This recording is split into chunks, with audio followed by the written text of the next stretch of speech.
Azam tiger and Sonu Hashmi Toto की प्रस्तुति mister Chhotelal की आवाज यूट्यूब चैनल की ओर से। घूमला के कम माला निरिकम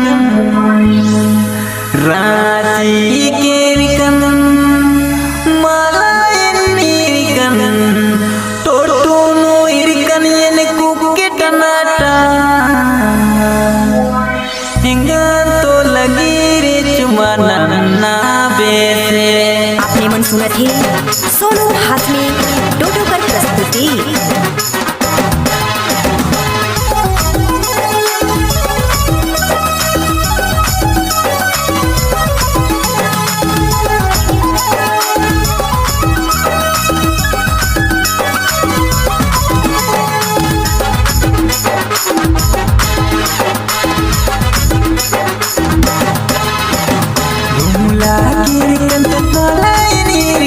रांची के रिकन माला निरिकन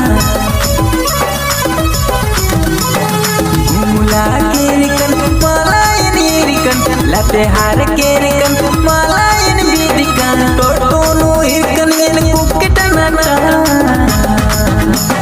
टोटो नो इरकन येन कुके टनाटा इरकन तो लगी रे सोनू हाशमी इरकन तो यंगन लगी रे चुमाना ना बेसे। घूमला के रिकन माला निरिकन लतेहार के रिकन माला निरिकन टोटो नो इरकन येन कुके टनाटा टोटो नो इरकन येन कुके टनाटा इरकन तो लगी रे यंगन चुमाना ना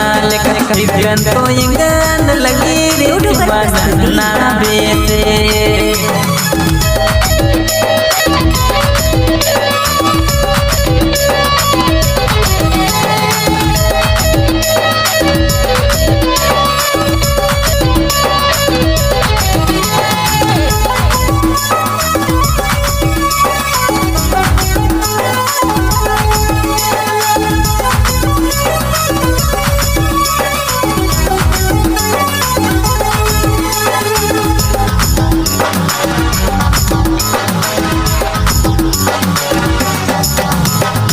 आपने मन सुना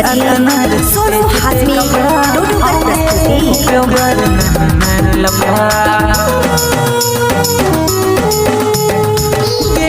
छोटे छोटे अनार कपड़ा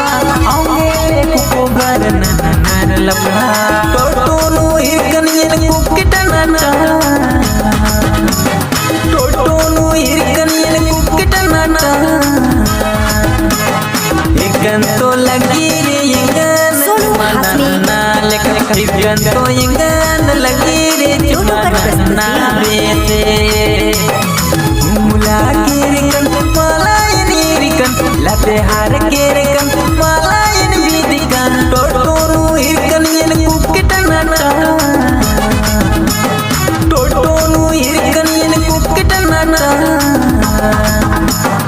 इरकन तो लगी रे यंगन चुमाना ना इरकन तो यंगन लगी रे चुमाना ना बेसे।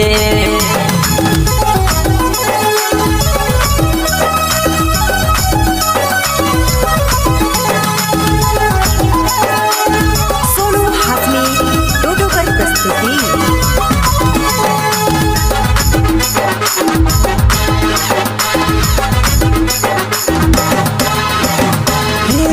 सुनो भाई के अलग बला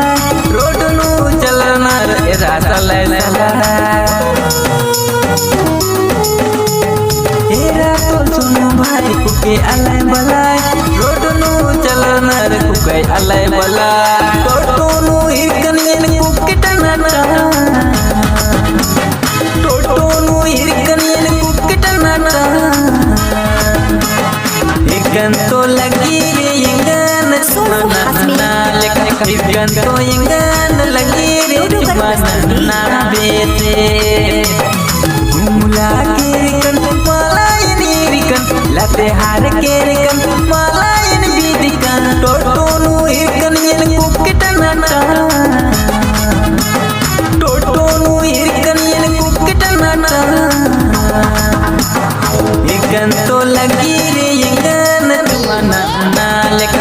Hirkan to yengan lagi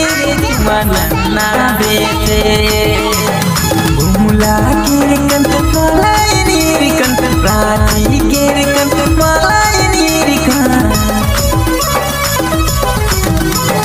Bumula kirikan malay nirikan Late har kirikan malay nirikan Toto nu hirkan yen Kuky Tanatan